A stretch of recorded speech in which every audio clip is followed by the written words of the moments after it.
Halaka, mga kababayan, breaking news po ito. Isang dating ex-general ng Philippine Marines na abogado sumabog po sa galit at pinagtanggol po si Marines Master Sergeant Orly Gutesa dahil po sa ginagawa ng mga kalaban. Lalong-lalo na po yung senador na si Boy Tago na pilit dinidiscredit, sinisiraan at ginagawang masama para ilihis ang tunay na katotohanan. So ngayon mga kababayan, lahat po ng mga sinabi ni Senador Marcoleta na talagang ginagawa po lahat ng mga nagnakaw ng kalabaw, lahat ng kanilang mga makinarya na talagang sisiraan po nila si Orly Gutesa na isa po sa mga the most honest and credible witness of all time in the world. So dito mga kababayan, binakbakan ngayon ng isang abogado na general na talagang kinampihan po si Marine Gutesa. So dito mga kababayan, sinabi niya, Orly Gutesa at senador na nagharap sa kanya posibleng makasuhan dahil sa pamemeke ng affidavit. So ito po ang ini-insist po at pinapasabog ni Senador Ping Lacson. Alam nyo naman ito mga kababayan, dating magaling ito, dating nirerespeto na senador dahil po sa pagiging matapang niya na talagang alam natin na anti-corruption ito. Pero anong nangyari? Ngayon po, lumabas po ang tunay na anyo nito. Ito po ang sinasabi ni Senador Marcoleta na bakit si Ping Lacson takot na takot sa mga pasabog ni Master Sergeant Orly Gutesa. Kasi nga po, credible at talagang gusto nilang timbugin, gusto nilang pasamain, gusto po nilang pahinain ang loob ni Master Sergeant Orly Gutesa para tumahimik. Pero sabi ni Marcoleta, hindi nyo magagawa yan. Hindi nyo matitibag ang isang Marines basta nasa katwiran at katotohanan. Yan ang solido na prinsipyo ni Marcoleta. Magkikita tayo, Lacson. Gigisain kita. Sabi ni Marcoleta, harapin mo ako sa Senado. Tignan natin kung anong galing mo. Sinabi din ni Marcoleta na bakit hindi pinapatawag ni Lacson yung mga 67 na contractors na congressman na kanyang pinasabog kuno. Diba mga kababayan, yung mga binanggit ni Master Sergeant Gutesa na mga kasama niya na naghatid ng pera ng basura na tumutukoy po sa mga malalaking buhaya. Pero nung nakita ni Lacson na credible pala ito, abang ginawa ni Lacson, hinarang niya, inilihis, itinago ang katotohanan, pinasama si Master Sergeant dito. Kaya ngayon mga kababayan, binalatan po ni Senador Marcoleta itong si Ping Lacson na ginamit ang kanyang posisyon, ginamit ang kanyang pagkasenador para itago ang katotohanan. Pero sabi ni Marcoleta, hindi ka makakapagtago sa tunay na katotohanan. Bakit ginagawa mo ito? Parang hindi ka senador, parang hindi ka inihalal ng bayan. Ang ginagawa mo, imbes tulungan mo ako, ang ginagawa mo, aba, kinakalaban mo pa ako, parang ganun mga kababayan. Totoo naman, kinakalaban si Marcoleta eh. Imbes na huli ng magnanakaw, anong ginagawa? Hinaharang ni Marcoleta, tinatago ang tunay na katotohanan. So ngayon, babakbakan ng isang dating general, retired general AFP, Reserve Force, si Attorney Virgilio Garcia. Ito na po ang kanyang pasabog. Kakampihan niya ang kanyang kabaro dahil alam niya siya ang the most credible dito. Tapos kakasukasuhan pa nila. O sige nga, magdebate nga kayo ni Marcoleta, Lacson, nang tignan natin kung hindi ka mabalatan ng katotohanan. Kaya ka binabakbakan ng taong bayan eh. Imbes na hulihin mo yung nagnakaw ng kalabaw, ang pinapahuli mo yung nagsumbong na may nagnakaw ng kambing at kalabaw eh. Grabe naman yan, Lacson. Sabi ng taong bayan, ano ba Lacson, anong ginagawa mo? Para kang nasapian ng demonyo. Imbes kampihan mo ang taong bayan, kinakampihan mo ang mga magnanakaw.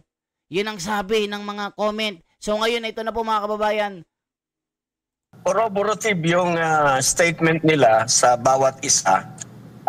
Kaya kaya po sila nananakot ng ganyan, kinasuhan nila yung testigo para yung puzzle hindi mabuo. Pero para hindi na lumabas, hindi na lumantad yung mga iba pang mga testigo. Sino pa yung mga mahalagang testigo na kailangan nating hanapin? Yung bangko, saan ba winidro yan?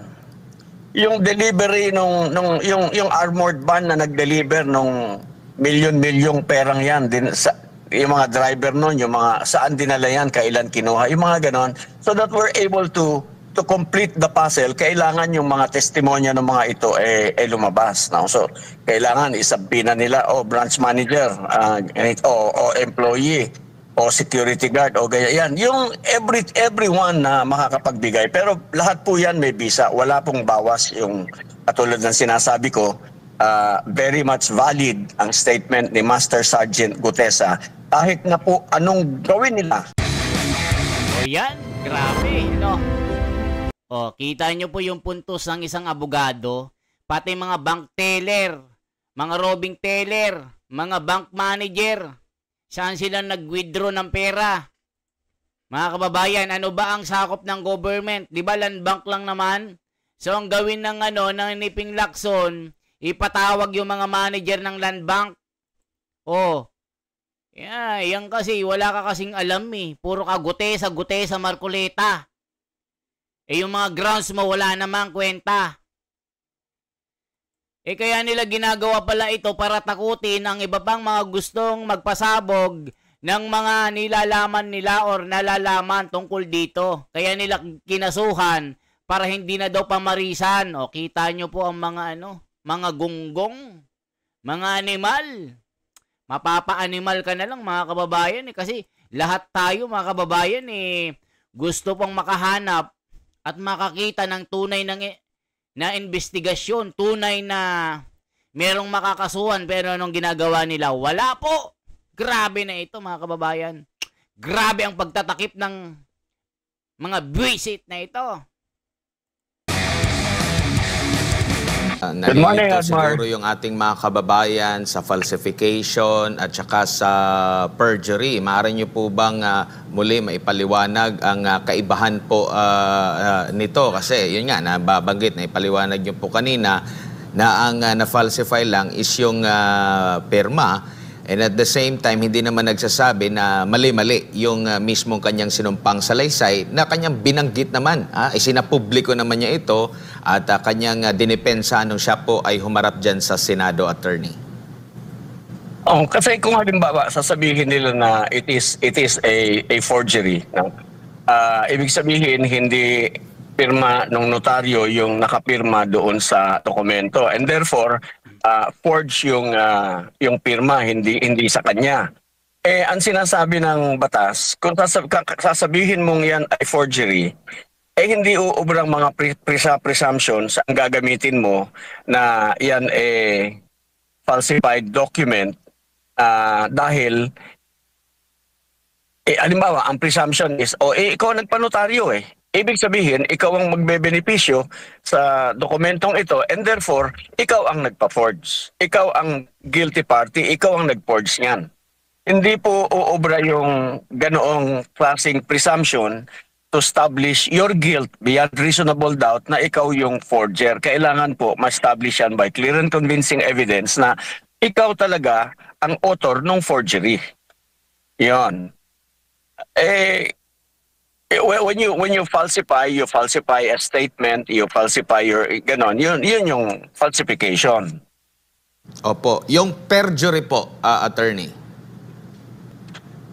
Perjury, yung statement ni Gutesa, hindi totoo. Mhm. Meron siyang sa salaysay niya na isang paragraph, dalawang paragraph doon na hindi katotohanan. So, or the whole thing is not true, then that is perjury. Ngayon, pag itong perjured document na ito ay pinresinta sa korte at nag-testify ka na yun yung testimony mo, yun naman yung false testimony. You testify falsely in a court of law. Opo. Pero bakit kaya ito na-highlights, attorney? Sabi pa nga ng mga netizen, mas nauna pang nakasuhan, na-convict sa isang kasalanan. Ito pong isang individual na nagte-testimony lang naman at dinipensahan. Bakit kaya ito na-highlights ngayon? Because gusto nilang, number one, sabi ko nga kanina, number one, it serves as a warning sa kahit kanino. Kung gusto ninyong gayahin si Gutesa, ganito ang aabutin ninyo. Yan, para ma-discourage na yung mga gustong tumulong. O yan mga kababayan, nakita nyo po paano po nila ginagawang tanga, bobo mga Pilipino. Di ba mga kababayan? Tinatakot nila ang mga tao gaya ni Gutesa at iba pang mga gustong lumabas para magsalita at ibulgar ang katotohanan tungkol po dito sa sindikato na grupo ng magnanakaw sa gobyerno. Ito po ang kanilang ginagawa. Tinatakot nila para hindi tumistigo. Yan po ang kanilang ginagawang estratehiya na plan B. Kaya pinapasabog ni Senador Lacson ito. Nag-warning, sige, tumistigo kayo nang magaya kayo kay Gutesa, makukulong kayo, makakasuhan kayo. Mauuna pa kayong makulong. Tignan nyo. Yung sundalo na nagmagandang loob lang na makatulong po sa investigation, abang ginawa ni Lacson, ito yung tinitira, ginigiba, mas nauna pang nakasuhan kaysa sa mga buhayang ito. Saan ka nakakita ng senador na ganito mga kababayan? Para bang pinapalabas niya, itong si Marcoleta, gumagawa ng kwento na parang telenovela na malakoreano na palabas sa isang TV na akala mo probinsyano na pelikula ito. Hoy, Lacson, hindi ito parang probinsyano na parang pelikula. Ito ay totoong buhay na nagaganap. Ginagawa mong bobo mga Pilipino. Ginagawa mong iliterado. Bakit hindi kami marunong bumasa? Hindi kami marunong makaintindi ng mga nagaganap? Tignan nyo, pati si Atty. Virgilio Garcia, ito ang kanyang reaction Ito ang kanyang nakikita na estratehiya ng kalaban ng nagnakaw ng kalabaw, ipakulong ang nagsabi na nagnakaw ako ng kalabaw. Unahin mo yan, Lacson. Para may bonus ka. Yari. Yan ang sabi ng mga komento. Nagbabasa lang tayo. From San Pablo City. Grabeng ginawa nila kay Gutesa. Sabi niya. Anong pangalan nito?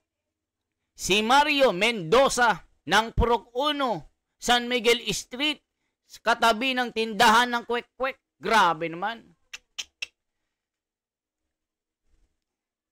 Ginawa nilang masama si Gutesa para matakot ang iba na maglabas ang kanilang mga nalalaman dito. Yan ang sabi ni Mariang Palad ng San Vicente ng Caloocan, katabi naman ng Isaw. Grabe! Pati tabi ng Isaw, nagko-comment. Ayan po. Ituloy pa natin mga kababayan ang pasabog ng isang Atty. Virgilio Garcia na isang dating general na matapang na lumalaban para sa bayan na kasama ni Master Sergeant Orly Gutesa. Ito po. Kasi maliban doon sa mga nag-deliver, may driver pa yan eh, 'di ba? Yung bumili ng mga maleta, yung maraming pwedeng tumulong sa diyan sa statement ni Gutesa. So kung meron pang halimbawa, kailangan may mag-corroborate sa statement ni Gutesa, kung sino man yung mag-corroborate na yon, serve siya sa warning, makakasuhan ka. Gusto mo makialam dito, kakasuhan ka namin, makukulong ka pa. So, hindi po maganda yung nangyayari na tama po yun eh. Kung sino pa yung testigo na gustong tumulong na malaman ng katotohanan, siya pa yung naunang nakasuhan. At yung mga guilty, negligence lang ang magiging kaso at pwede pong maging state witness. Alam po ninyo, pinagloloko na tayo ng ating mga senador, na mga congressman na ating hinalal na para tumulong at magdiluklok natin sa pwesto para tulungan tayo para baguhin ang buhay ng mga Pilipino. Sila na po ang naglulugmok sa atin. Sila na mismo yung nangwawalang hiya sa atin. Hindi na po nahihiya yung mga tinamaan na magaling na yan eh. O, kita nyo mga kababayan, tinatarantado na ang mga Pilipino. Ginagawa ng bobo, ginagawa ng basura, ginagawa ng walang kwenta ng mga politikong ito. Mga kababayan, sa totoo lang, tama ang sinasabi ni Marcoleta dito, pati si Atty. Virgilio Garcia na isang general na ginagawa lahat ng kalaban para pagtakpa ng tunay na pangyayari para iligaw ang taong bayan sa katotohanan. Dito mga kababayan, suportahan natin si Senador Marcoleta at si Orly Gutesa. Siya lamang ang daan.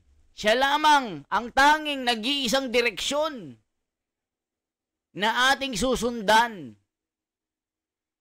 Kahit anong paninira nila kay Marcoleta at dito sa sundalo, the most credible witness of all time in the world. Sa Pilipinas, sa kawakawatan na sanga-sanga na nag-ugat na hanggang sa impyerno ang pagnanakaw na ito, gagawin lahat ng kalaban para siraan at i-discredit at gawing masama si Gutesa para hindi natin malaman ang katotohanan. Walang makukulong. Yan ang gusto ng kalaban eh. Sirain si Gutesa. Bakbakan. Sirain natin yan. Ikaw gawin mo lahat ha. May bonus ka. Kita nyo po mga kababayan ko. Grabe, nakakasama. Nang sakit, Kuya Eddie. Grabe ang ginagawa nilang ito. Hindi matanggap ng mga Pilipino na ginagawang tanga, ginagawang bobo ng mga animal na ito. Sa totoo lang mga kababayan, binabastos tayo ng mga ito. Ginagawa tayong mga bobo talaga. Naiiyak po ako sa totoo lang. Anong ginawa nila kay Gutesa? Sinisiraan nila, bumaliktad na daw. Ay, grabe mga animal. Oh, ituloy pa natin isang pasada pa mga kababayan para malaman ang katotohanan dito. Nakakasakit, ang sakit-sakit mga kababayan, sa totoo lang, napakasakit. Ako, masama ang loob ko dito dahil pati si Marcoleta at Gutesa gusto nilang bakbakan at siraan at gawing hindi credible. Halaka. Po, kumbaga hinanapan lang talaga ng butas, pero ang hindi kukubli ay kanya mismong dinipensahan ito at nanumpa siya mismo sa Senado sa kanyang mga salaysay at kanyang dinipensahan po ito, attorney. Pero sa nakikita nyo po, kasi posible pang humarap muli, no? Ang sinasabi po ni Congressman Mike Defensor, nasa kustodiya daw ng mga Marines, no? Itong si Gutesa. Sa tingin nyo po, uulitin pa rin itong issue na itatanong sa kanya kaugnay dito sa pekeng perma at hindi doon sa kanyang sinumpaang salaysay? Actually po, Yung statement ni Master Sergeant Gutesa, uulitin niya pa po talaga yan in a court of law. Ano po? For example, nagkaroon na ng kaso sa ombudsman sa Sandigan Bayan, ipipresent po talaga ulit si Master Sergeant Gutesa because doon po talaga yung salaysay na yan eh. Hindi po yan talagang para doon sa nilang mga in-aid of legislation na pagdinig sa Senado at sa Kongreso. Talaga pong uulitin pa yan. Ngayon, yung pong statement niya, ulitin ko, wala pong bawas ng kahit isang hibla yung puwersa, yung lakas niyan. Ngayon, meron po, siguro po, maganda marinig muli ng taong bayan yung statement ni Master Sergeant Gutesa. Siguro po, yung mamamayan, pwedeng gumawa ng paraan para madinig muli ng taong bayan ang kanyang salaysay dahil nagpangalan siya ng 2 tao doon. Nagtataka ako, yung pinangalanan niya, hindi inaaresto, walang ginagawa, untouchable. Kailangan yun, dapat napangalanan na. Eh di dapat medyo meron ng sanction, may order na yung presidente, yung Pangulo, considering that the person involved is a very high-ranking official, medyo natatakot nga yung iba, hindi naman sila dapat matakot. Eh dapat talaga meron ng sanction, meron ng kinasuhan na, inaresto na, hinaus arrest na para hindi na makatakas, may call departure order na, yung ganon. Alam po ninyo, katulad yan, halimbawa, yung ating NBI, dapat yung ating NBI, shielded naman yan from politics, dapat yan, matapang yan eh. Nung araw, sa Amerika, si Hoover, as director of the FBI, 7 presidente ang pinagsilbihan nun, lahat ng presidente takot sa kanya because that guy is honest, he is brave, he is doing his job. Yun ang kulang sa atin dito ngayon. Yung mga dapat na hindi dapat, kaya nga tayo may ombudsman eh. Yan yung mga reform provisions ng ating saligang batas eh, para maprotektahan yung mga taon dapat magtrabaho na hindi natatakot sa politika. Eh kaso lahat, tingnan nyo, nakaupong ombudsman natin ngayon, politikong-politiko eh. O yan mga kababayan, naku po, grabe ito. Pilipinas nakakahiya na sa buong mundo, nakakasuka. Mga dirty tactics ng mga bangag at magnanakaw, yung ginagawa nila kay Gutesa, hindi nila matanggap ang katotohanan. Ginugulo nga ho ng mga evil mastermind sa korupsyon ng flood control projects kung iimbestigahan at kinasuhan pa yung nagsilbi sa bayan na si Master Sergeant Gutesa. Totoo para malutas ang krimen na ito. Klarong-klaro na ebidensya ang korupsyon ni Tambaluslos at ko at iba pang mga kongresista na sangkot. Huwag kayong matakot na ipahayag ang katotohanan dahil magpapatuloy ang korupsyon sa administration ni BBM. Kawawa tayong mga taong bayan, ginagago tayo ni Angag-Angag at ni Tambaluslos. Lugmok na sa kahirapan ng Pilipinas. So yan po mga kababayan, ang tinig po ng taong bayan. Anong masasabi nyo dito? Anong mga reaksyon nyo? Isang react, isang share, isang like, isang subscribe. Salamat po. Ako si The Wonders Philippines. Mabuhay po.